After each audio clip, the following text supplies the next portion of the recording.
Well, howdy, welcome to the Bender Bunker, your online resource for B-Bender country guitar since 2017. And a lesson we're calling Mamas, don't let your babies grow up to be benders. Let them play banjos or fiddles or such.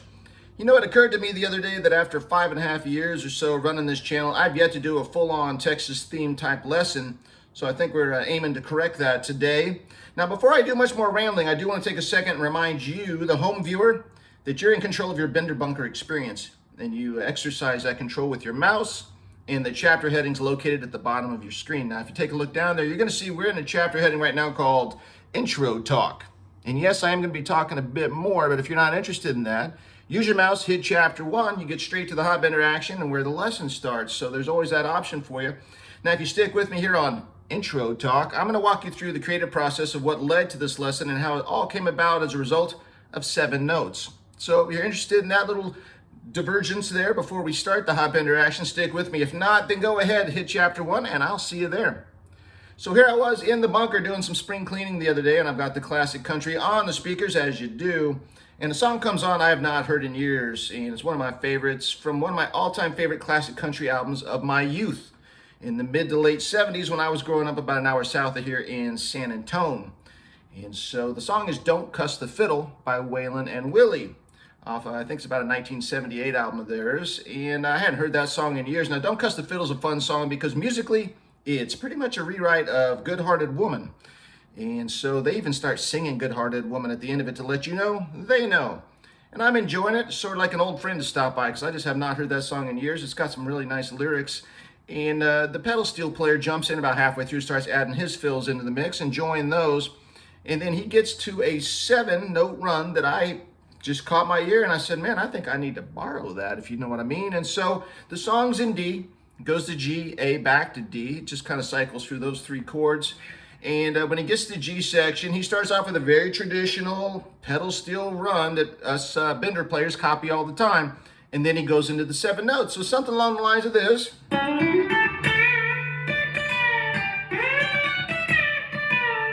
Just those 7 notes right there. And I thought, you know, I'd played everything in this section of the neck for G.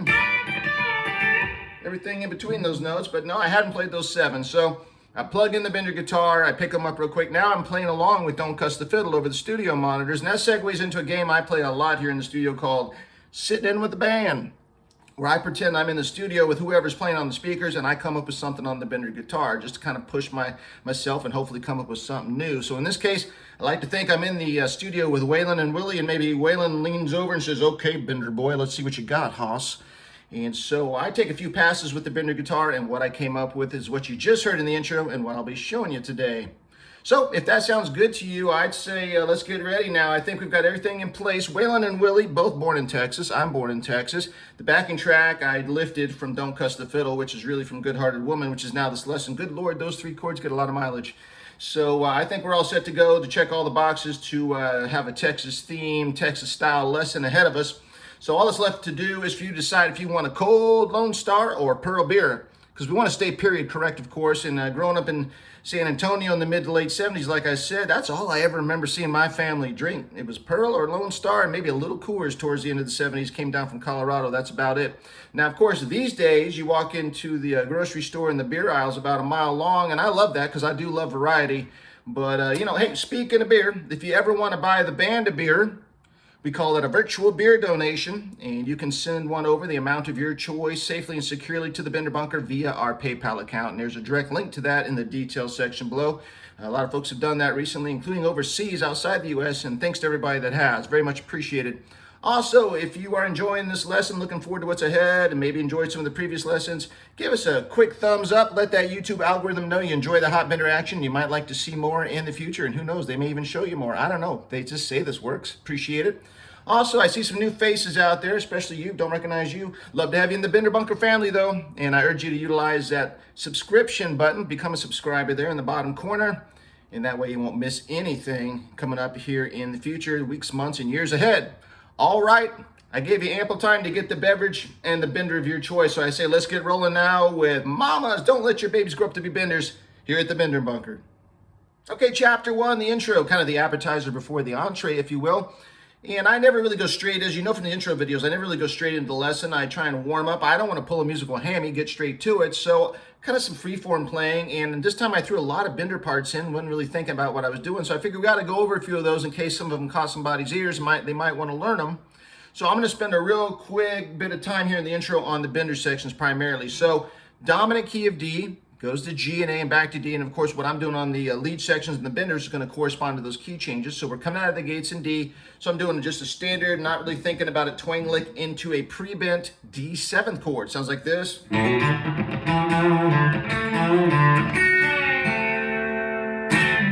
So really, this is just the 5/4, 3 strings, open string 2nd fret. You kind of put whatever twang lick you want here, but in slow motion it's...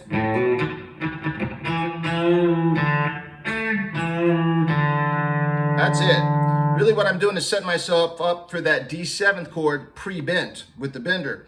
And I just walk it down from the high E down on that chord, letting the bender down when I get to the B string. Now it's just a D7th chord, bender's unengaged.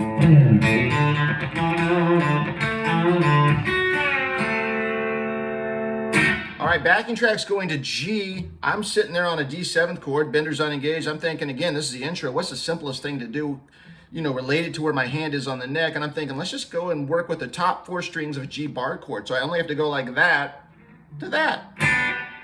But we're gonna use our bender and a little bit of picking to hopefully make it sound country. So it sounds like this.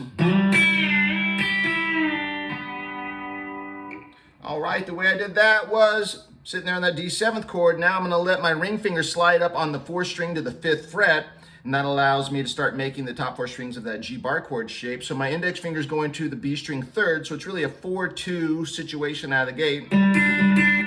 So I'm sliding up on the 4th string. When I get to the 5th fret to make that note, I'm pre-engaging the bender. That's my cue to have the bender pre-engaged, because the next thing I'm doing is hitting that B string 3rd, and I'm going to let the bender down and take it back up again. So, and the 4-2 strings are ringing together. Got the bender engaged. Index finger's already covering the high E 3rd, so let's pick that for a quick note. Come back to the B string 3rd to let it down. Bender's unengaged, and then middle finger on the 3rd string 4th to complete that G bar chord shape.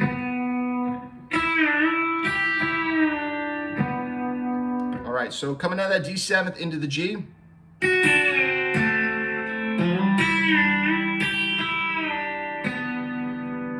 There you go, top 4 strings, G bar chord, bender's unengaged. We're not done with G yet, so what's another quick simple thing I can do? No muss or fuss for G.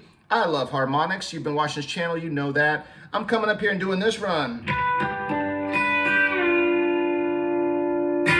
What that is I'm just going 2nd, 3rd, and 4th string, open string harmonics on the 12th fret, starting with the 2nd string. Do it right on the fret wire there so you get them nice and loud, but it's just 2nd, 3rd, 4th. As they're ringing, I'm going to do the top 2 strings of a 7th shape for G bender section. So I'm hopping down here as they're ringing, and that is high E 7th, B string 6 next to it, pre-engaging, and I'm going high E 7th to the 6 on the B to let it down. So together they sound like... Now the bender's unengaged, they're ringing nicely for G. Now we're going to the A section. I kind of go on autopilot. I've done this lick many times. This is an open A chord kind of lick. I've shown it in different variations. This time I'm playing it like this.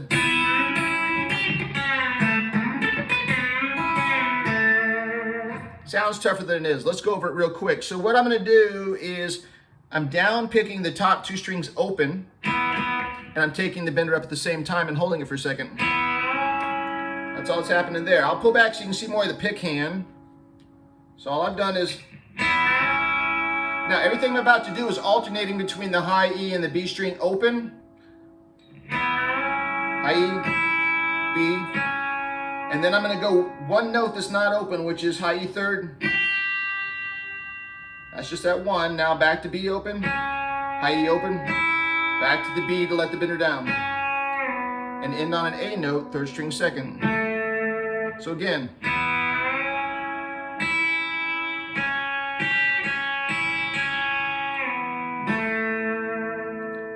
We're not done quite yet. I'm going to hop up here and do this. Kind Kind of think of that as working the third and first string of an A bar chord up here, but I'm only using really the third and first string of that shape. So that'd just be. So I'm sliding up with my middle finger to the third string 6, and then that allows my index finger to fall on the high E fifth. This is a 4 event sequence. The first 2 of the 4 events are live notes that you just heard. Me sliding up with my middle finger to the third string 6, first note. Second note being the high E fifth with my index finger. Now, I'm keeping that position. I'm coming right back to the third string there with my middle finger, but I'm lifting up to get a percussive dead note. So it's. And then I'm going right back to the high E fifth with the index finger, and I'm making that a percussive note as well by lifting that finger ever so slightly. So it's 2 live and 2 deads. Just like that. 1, 2, 3, 4. Now, as I hit that last 4th percussive note, I immediately go over and pick the B string open next to it, because remember, we haven't covered that yet. That's an open B string. I hit that right off that last 4th percussive, and I take the bender right up. So all together, it sounds like. All right, that's just the B string and the bender going up. And I'm gonna hit the high E open, come back to the B string open, and let the bender down. And end as we did before, and that A note right there. So all together.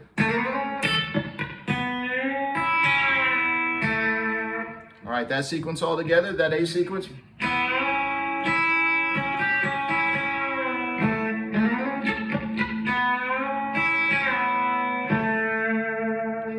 And then we go recycle back to D so we can get on out of here. And I just do one little tiny bender section, and it's just really straight twang guitar after that. It sounds like this.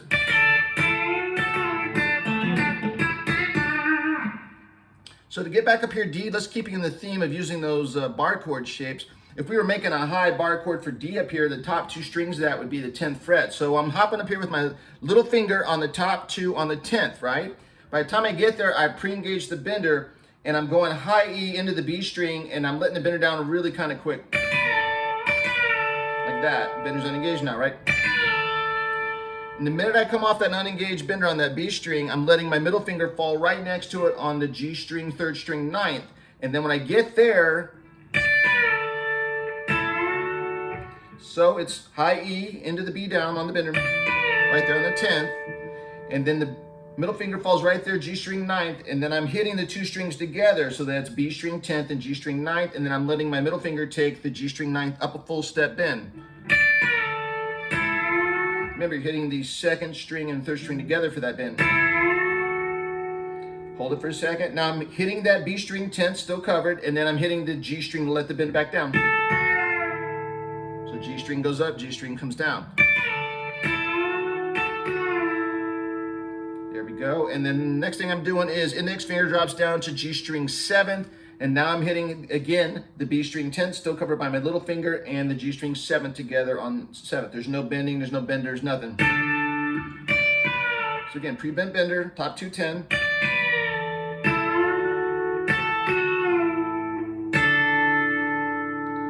Now this is just a quick standard twang lick.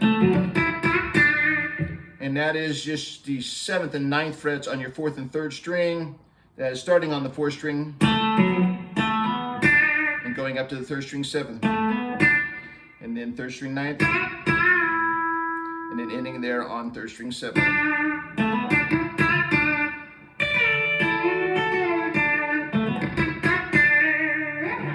All right, that's the intro section. If you enjoyed anything of that, you were hoping to get something, hopefully I covered it.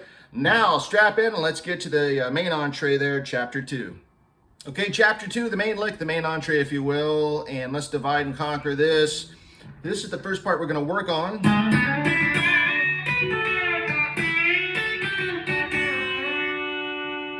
A lot more bending in this one, so let's get right to it. Now, this very opening one is one of the most iconic pedal steel influenced B bender licks of all time. I mean, it started with Clarence, Marty's used it, I've used it a bunch. In fact, I kind of think of this opening lick so iconic that I equate it to like what censors allow those racy cable shows. They only get like 5 F words a season, and they better make them count before the censors get involved. This lick is so iconic, I only allow myself to use it once or twice a calendar year. So this might be it for 2023. And the reason I use it is because this is what the pedal steel player used in Don't Cuss the Fiddle before he got to the 7 notes, so it's a tip of the hat to him. But it's this chestnut, remember this one? A lot more bending in this one, so let's get right to it. Now, this very opening one is one of the most iconic pedal steel influenced B bender licks of all time. I mean, it started with Clarence, Marty's used it, I've used it a bunch. In fact, I kind of think of this opening lick so iconic that I equate it to like what censors allow those racy cable shows. They only get like 5 F words a season, and they better make them count before the censors get involved. This lick is so iconic, I only allow myself to use it once or twice a calendar year. So this might be it for 2023. And the reason I use it is because this is what the pedal steel player used in Don't Cuss the Fiddle before he got to the 7 notes, so it's a tip of the hat to him. If you don't know it, this is a great time to learn it. So let's dive in, shall we? It's really, you're gonna pick the 4th string once and roll once. Then you're gonna pick the G string once and roll twice. So it's, all right, 7 notes, believe it or not. It's the same 7 note situation again. 1, 2, 3, 4, 5, 6, 7. And on the 8th notes when we start the bender. All right, so here we go. Let's put our middle finger on the 4th string 6, where we're gonna pick that for a note and roll up with our next finger to the 7th. Then we go with our index finger on the 3rd string 4th. That's the one pick there, and we roll up with our middle and ring finger on the 6, 7. So 1, 2, 3, 4, 5. That allows our index finger to fall naturally and cover the top 2 on the 5th. We're gonna leave it there for a little bit, so just cover that up. And notice that we ended with our ring finger on the G string 7th. Let's anchor that there for a second, shall we? Okay, so here we are. Index fingers, top 2 fifths. So we're gonna go ahead and hit that B string for a quick note on the 5th. And come right back to the G string 7th with our ring. And that's the whole 7 note sequence. Now let's get the bender involved, shall we? We're gonna hit that B string 5th there with the index, take the bender up. You can take it straight. I think I staggered it like this. Or you can just take it straight up. But either way, take it up as you see fit and hold it there for a second. So now we've got the D bender box shape made right here. We've got that index finger coming top 2 on the 5th and the ring finger there on the 6th. So this is D bender box all the way. And so we just took the bender up. Now we're gonna do one, see how your little finger wants to hit that high E 7th? Let's just let it do one note and then take it back off again. That's high E 7th with your little finger. That comes off. And the next note's gonna be the still bent B on the 5th. High E 5th index. Come back to the B string and let it down. And then we're gonna end with the ring finger on the G string 7th that we never moved. And that's about as classic B bender lick as you're gonna get.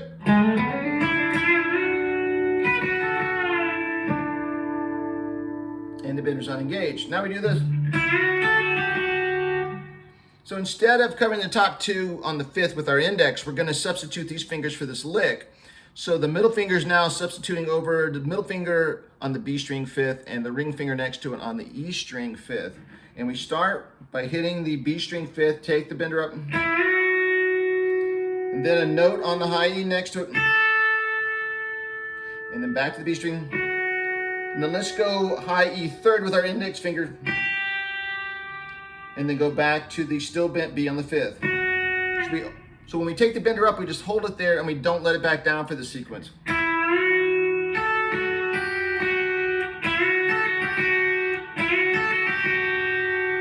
All right, still engaged, still bent. We're gonna hop over here to the top 2 strings of a D 7th, right? So I'm hopping down here, that is high E 2nd, B string 1st, because again, top 2 strings of a D 7th. I'm gonna up pick those 2 strings together. I do it twice, and then on the second one, let the bender back down and take it back up. So all together.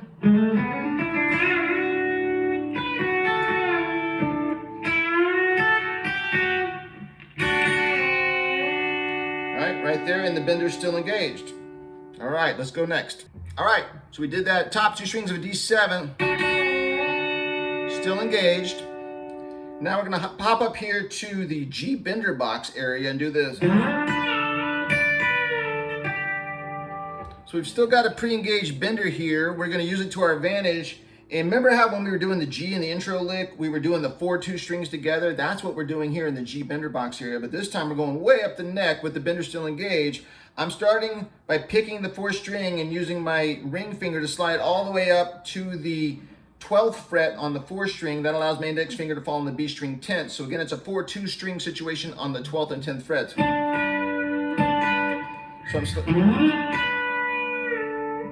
and then when I get there, much like we did in the intro, I start with the 4th string 12th, go over to the B string 10th, hit that, let the bender down, take it back up.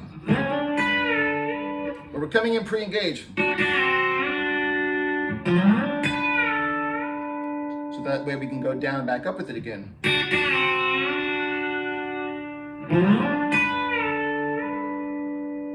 Okay, bender's engaged again. We're gonna go ahead and let the index finger cover the top 2 on the 10th. Start with the high E, come back to the B to let the bender down. And And then ring finger goes over to a G note on the 3rd string 12th. So we're making the G bender box.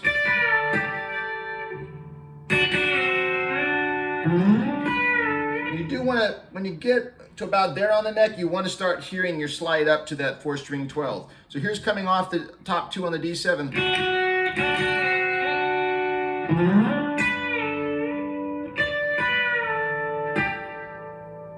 Okay, now we're going to do the 7 notes that started this whole thing, which is... So we're unengaged, and we're going to go up here with our index finger on the B string 13th, and we're going to lock in our ring finger on the high E above it on the 15th. So as I slide ever so slightly in with my index finger to the B string 13th, I'm taking the bender up at the same time. Now the bender's fully engaged. And I'm going to be alternating these next, I think, 3 notes back and forth with that bent B on the index finger on the 13th on the B string. So high E with our ring finger, 15, back to the B. Now, walking it down on the high E, I'm going middle finger on the 14th, back to the B.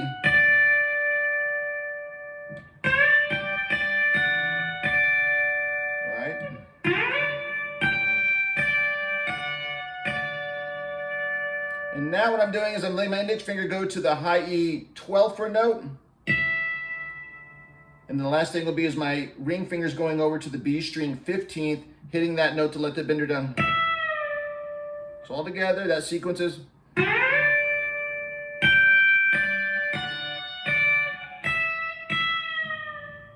And the bender comes down. Then I pre-engage the bender real quick, and I do the top 2 on the 10th. Let the bender down on the B string, and then finish that G bender box back where it was with my ring finger on the 3rd string 12th.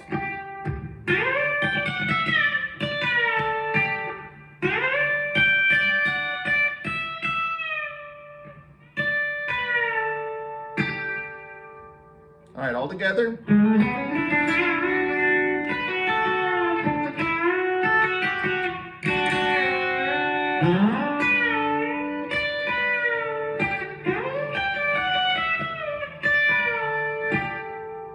All right, now we're going to switch to the A. Okay, final A section, then a quick shot in the dominant key of D, and we're out of here and we can ride off into the sunset. It's going to sound like this.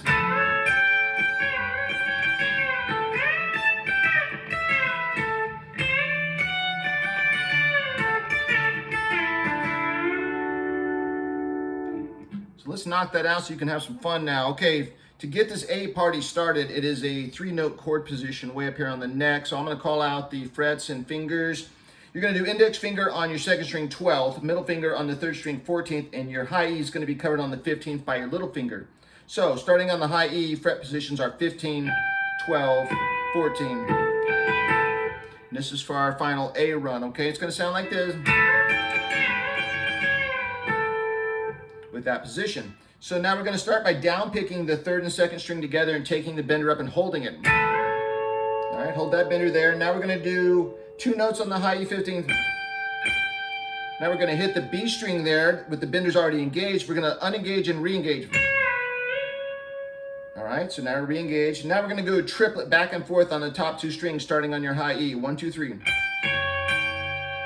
And then we're going to go back to the B string on the 12th there with the bender still engaged, but they'll let it down now on 1 note. And then we finish on that 3rd string. We never moved our middle finger there on the 14th. So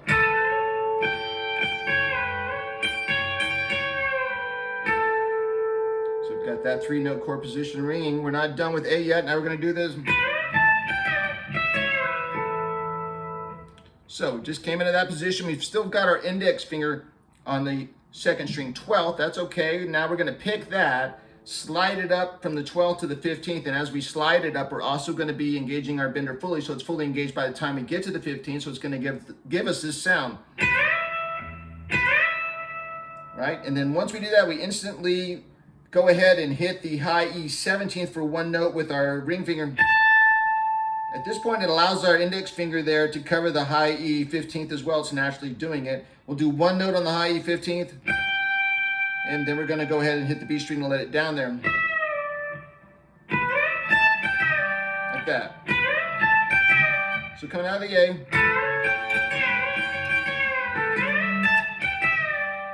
Bender's unengaged now, right?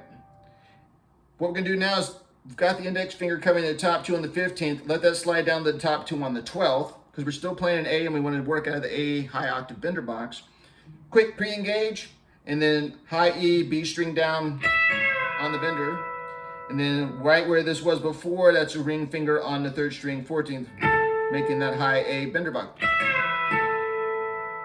So that's the A section. Let's do it again.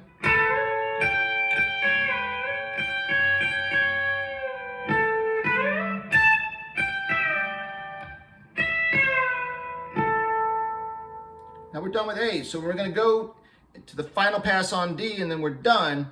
So let's kind of end in the vein we began, which is, think about that D7th chord that started this bender journey for us on this lesson. But I want you to visualize this open D7th chord an octave up here. So what is that? That's going to be 14, 13, 14 on the fret. So D7th up here. And we're going to use all the notes of that D7th for this run. So we're going to start with our index finger there on the 2nd string 13th. Go ahead and pick that, take the bender up and hold it. Immediately hit the high E 14th next to it. Come back to the still bent B. One note with your little finger, high E 15th. Come off of that, back to the still bent B. High E 14th. Then the B string to let it down on the bender. And then in that D7th high octave shape with your middle finger on the 3rd string 14th, actually making the D7 shape. So sounds like.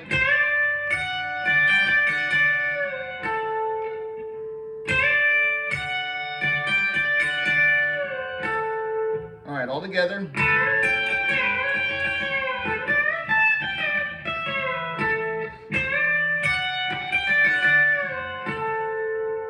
So now we've got a high octave D7th and the bender unengaged, just kind of a D7th ringing there. We're going to do this to end the lesson. Simple but twangy. And so what we're doing there, we've got an unengaged bender on a high octave D7th. We're going to let our little finger cover the top 2 on the 10th, pre-engage, and just high E string, B string down. Pretty quick.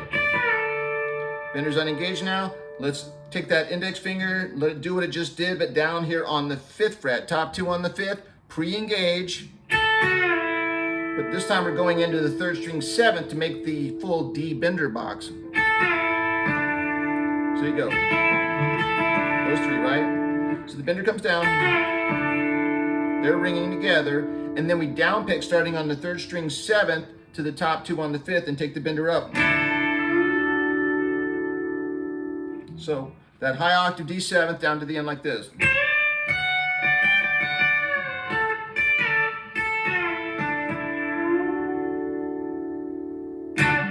That's it. You have all the parts. I'm going to recommend 2 things now, okay? First thing I would do is use your mouse, go back and watch the opening real quick while all the parts are fresh in your mind. It's going to make a lot more sense and come together for you and hopefully solidify the parts in your mind. Secondly, much like the 7 notes I explained in the beginning of this lesson turned into this whole thing I just showed you, there are probably somewhere around 7 or 10 notes in this entire lesson of everything I threw out that really caught your interest and really caught your ear and made you want to take this lesson. I would concentrate on those 7 to 10 notes, identify what they are, what really caught your ear, dial in on that. If you want to learn the whole thing, great, but really go to what interests you, because what interests you is ultimately going to be what you probably retain and then ultimately absorb into your bender vocabulary. That's the way it works for me, and I think it may work for you as well. One last thing before I go, you may want to take a look in the detail section below, because the Bender Bunkers instrumental album, Vintage, 10 original guitar instrumentals in a vintage style, which critics are saying make ideal background music for almost every occasion. I didn't say that, the critics did. It's available for streaming and downloading. The link's in the detail section below. If you enjoy guitar instrumentals, go check it out if you haven't already. That's all I've got. I'm going back to the Bender Laboratory for more hot licks and lessons in the weeks and months ahead. I hope you enjoyed yourself. I did. Until next time, remember, it's never too late to go on a bender, and I'll see you again real soon. Until then, keep it bent.